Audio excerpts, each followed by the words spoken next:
Bismillahirrahmanirrahim. Islam satu kata, menyerah. Itu Islam, menyerah. Silakan baca tafsir Tabari ketika beliau menjelaskan surat Al-Baqarah ayat 128 itu. Islam artinya menyerah. Saya akan berikan analogi sederhana. Apabila seorang tentara kehabisan peluru, terkepung, lalu dia melihat kekuatan musuhnya tidak seimbang dengan kekuatan dia, maka dia letakkan senjatanya dan dia mengangkat bendera putih seperti ini. Artinya apa? Menyerah. Apa yang terjadi berikutnya? Musuhnya akan memberikan sepasang borgol, lalu mengatakan pakai borgol ini. Kira-kira dia pakai nggak dia? Dia pakai. Loh, tapi kan itu membelenggu Pak. Ustadz, dia sudah menyerah. Itu konsekuensi dari dia menyerah. Lalu musuhnya memerintahkan dia untuk berjalan sampai ke penjara mereka, dan si musuh asik-asik naik jeep mereka. Kira-kira dia protes apa enggak? Enak aja, gue jalan kaki, lo jalan kaki dong. Enggak, dia tidak akan protes. Kenapa? Karena dia sudah menyerah. Lalu ketika sampai di penjara, ketemu dengan Pak Sipir, kata Pak Sipir, tanggalkan pakaian Anda dan pakai baju penjara ini.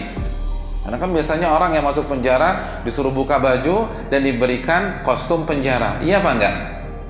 Iya enggak? Pengalaman dulu gimana nih? Loh, pengalaman teman mungkin, bukan pengalaman Anda. Jangan tersinggung hadirin yang dirahmati oleh Allah. Ternyata pakaiannya itu enggak banget deh. Modelnya jelek, size-nya kebesaran. Kita biasa pakai M, size-nya XL. Kira-kira kita akan pakai atau kita akan protes? Kita akan pakai. Kenapa? Karena menyerah. Lalu begitu masuk ke dalam penjara, ternyata pola hidup di penjara berbeda dengan pola hidup kita sebelumnya. Biasa kita bangun jam 8 pagi. Di penjara jam 4 pagi udah diketok-ketok sama Pak Sipir. Kira-kira kita akan tarik selimut kita dan terus tidur sampai jam 8 atau kita akan bangun? Kita akan bangun. Kenapa? Karena Anda sudah menyerah. Ternyata menu makanan penjara monoton, nggak ada yang enak. Kira-kira kita akan protes, ini chefnya siapa sih ini? Atau kita akan makan? Kita akan makan. Kenapa? Karena itu konsekuensi menyerah. Hadirin, itulah Islam. Allah berfirman, "Qul inna salati wa nusuki wa mahyaya wa mamati lillahi rabbil alamin la syarikalah wa bidzalika umirtu wa ana awwalul muslimin." Katakanlah kepada hamba-hambaku wahai Muhammad. Allah perintahkan Nabi kita untuk menyampaikan kepada kita dalam surat Al-An'am ayat 162. Apa yang harus kita proklamirkan? Inna salati, sesungguhnya salatku, wa nusuki, dan ibadah serta sesembelihanku. Titik sampai di sini? Belum.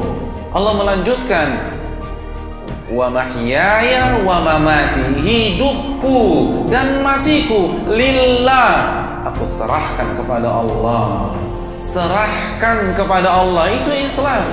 Bukan hanya sholat, bukan hanya puasa, bukan hanya sembelihan, bukan hanya zikir, tapi hidup mati kita serahkan kepada Allah. Karena arti Islam adalah menyerah. Marilah kita serahkan pola hidup kita, lifestyle kita kepada Allah Jalla wa Ala.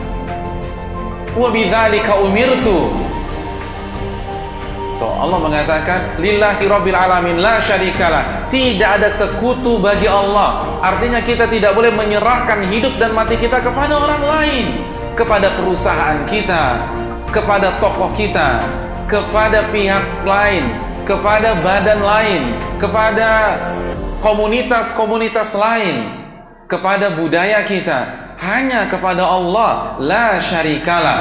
Wa bidzalika umirtu, dan inilah yang Allah perintahkan kepadaku. Wa ana awwalul muslimin, dan aku adalah orang Islam yang pertama. Silakan cek di buku terjemahan kita, apa terjemahan closing statement dari ayat ini. Maka kita akan dapatkan, dan aku adalah orang yang pertama kali menyerahkan diri kepada Allah Subhanahu wa Ta'ala. Islam adalah konsep menyerah kepada Rabbul Alamin, kepada pencipta kita, pemberi rizki kepada kita, yang menciptakan kita, yang menghidupkan dan mematikan kita. Islam adalah menyerah, dan muslim adalah kata benda subjek, artinya orang yang menyerah. Dan muslimah adalah kata benda subjek untuk perempuan, artinya seorang wanita yang menyerah. Ini yang perlu kita camkan. Islam artinya menyerah, bukan membantah. Islam artinya menyerah, bukan mendebat. Islam artinya menyerah, bukan menolak. Jadi kalau kita ditanya, Kang, agama Akang itu apa? Saya seorang muslim. Artinya apa? Saya menyerah, bukan saya membantah. Kalau membantah itu bahasa Arabnya raddun. Nah gitu. Jadi kalau ada orang ngaku muslim tapi suka bantah ayat, bantah hadis, bantah syariat Allah, kayaknya dia perlu ganti nama deh. Kalau ditanya agamanya apa, Mas? Saya raddun. Nah itu baru cocok. Karena kalau saya muslim nggak cocok. Muslim itu artinya menyerah, bukan membantah.